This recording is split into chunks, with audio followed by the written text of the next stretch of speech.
दोस्तों, आज हम बात करेंगे उस खास गुप्त हनुमान मंत्र की जो स्वयं भगवान शिव जी ने रचा था, जो इतना शक्तिशाली है कि जो भक्त इसे सिर्फ सुन भी ले तो इसके प्रभाव से हनुमान जी उस भक्त के पास तुरंत चले आते हैं।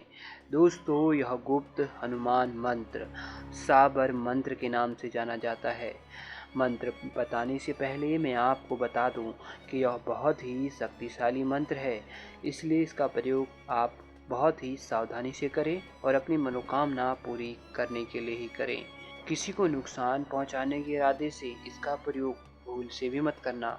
साबर मंत्र आम बोलचाल की भाषा में लिखा हुआ ऐसा शक्तिशाली तथा प्रभावशाली मंत्र है, जिसका अगर जाप करते हैं तो जिस कार्य के लिए आपने इस मंत्र का जाप किया था वह अवश्य ही पूर्ण हो जाता है।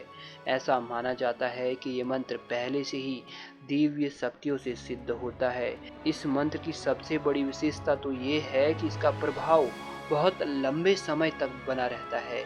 इस मंत्र का उच्चारण कोई भी स्त्री, पुरुष, बच्चा तथा बुजुर्ग यानी कि हर उम्र का व्यक्ति कर सकता है।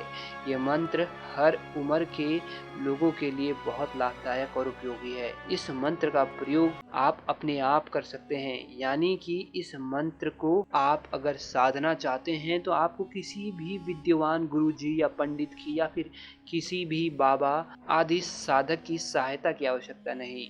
दोस्तों, मंत्र बताने से पहले मैं आपको बता दूं कि आखिर कैसे साबर मंत्र का निर्माण हुआ।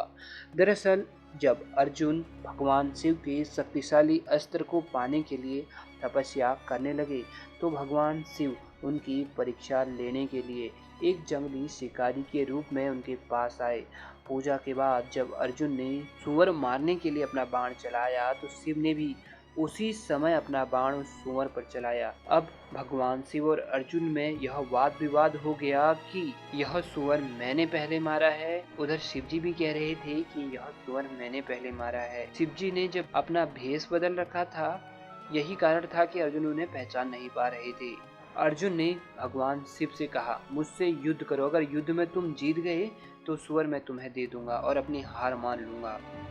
भगवान शिव ने अर्जुन के युद्ध को स्वीकार कर लिया और दोनों में भयंकर युद्ध आरंभ हो गया।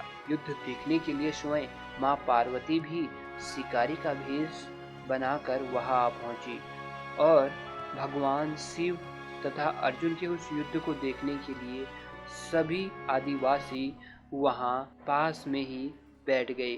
उन्हीं के बीच में माता पार्वती भी जा बैठी और वहीं से वह भगवान शिव और अर्जुन का युद्ध देख रही थी।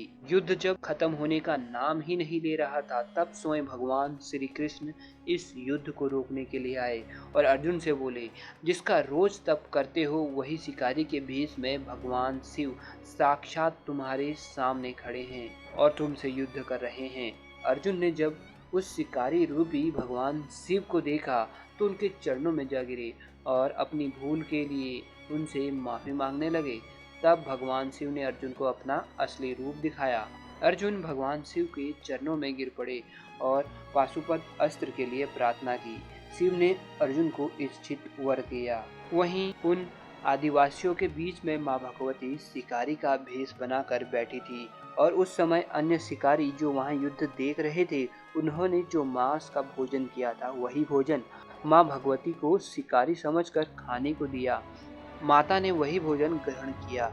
इसलिए जब मां भगवती अपने असली रूप में आई तो उन्होंने भी शिकारियों से प्रसन्न होकर कहा, हे किरातो, हे आदिवासियों, मैं तुम पर प्रसन्न हूँ, वर मांगो।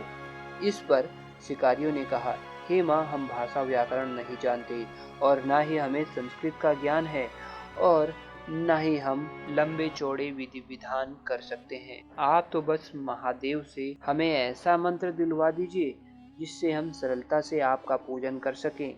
माँ भगवती की प्रसन्नता को देख और भीलों का भक्तिभाव देखकर आदिनाथ भगवान शिव ने साबर मंत्र की रचना की। इस मंत्र से मनचाही वस्तु की प्राप्ति की जा सकती है और सभी इच्छाओं की पूर्ति की जा सकती है। इस मंत्र के जप से बहुत जल्दी सुफल प्राप्त होता है। जब इस मंत्र का उच्चारण हम करते हैं तो हमारे मुख से ऐसी ध्वनियाँ निकलती है जो लौकिक और अलौकिक शक्तियों को खींचती है और उन शक्तियों की मदद से कोई भी कार्य करवाया जा सकता है।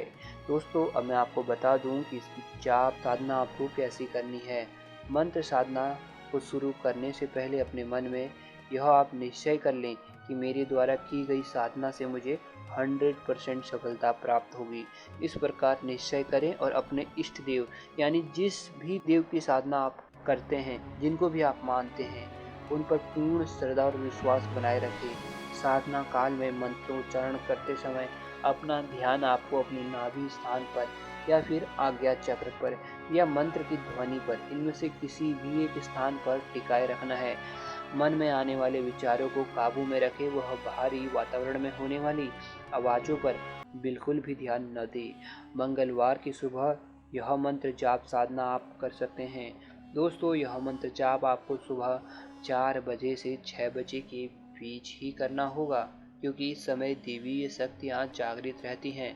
इसके बाद अगर इसका जाप आप करते हैं तो आपको फ़ायदा नहीं मिल पाएगा।